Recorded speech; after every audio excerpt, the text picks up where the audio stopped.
চলুন এখন আপনাদেরকে বেগুন ছাড়া মজাদার একটা বেগুনের রেসিপি দেখাই।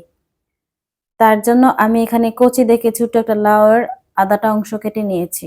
মানে আমার যতটুকু পরিমাণে লাগবে। তো এগুলা গোল করে কেটে নিয়েছি। কাটার পর হচ্ছে লাউয়ের ভিতরটা এরকম লাগতেছিল। এখানে আমি ১ প্যাকেট ম্যাগি মসলা দিয়েছি। অল্প পরিমাণে হলুদের গুঁড়া, মরিচের গুঁড়া, তারপর আন্দাজ মতো একটু লবণ দিয়েছি।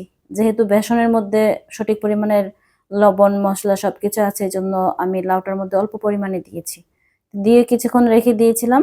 তারপর এখন হচ্ছে বেসনের সাথে ডুবিয়ে আমি গরম তেলে মিডিয়াম আঁচে ভেজে নিচ্ছি। আর এটা আপনাদের কাছে দেখতে কেমন লাগতেছে জানি না। তবে খেতে কিন্তু মাশাআল্লাহ আলহামদুলিল্লাহ অনেক বেশি মজা হইছিল।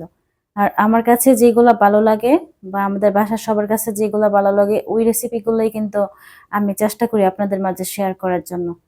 আমি জানি না যে এটা আপনাদের কাছে কেমন লাগতেছে। আমার কাছে তো সত্যি অনেক বেশি ভালো লাগছিল।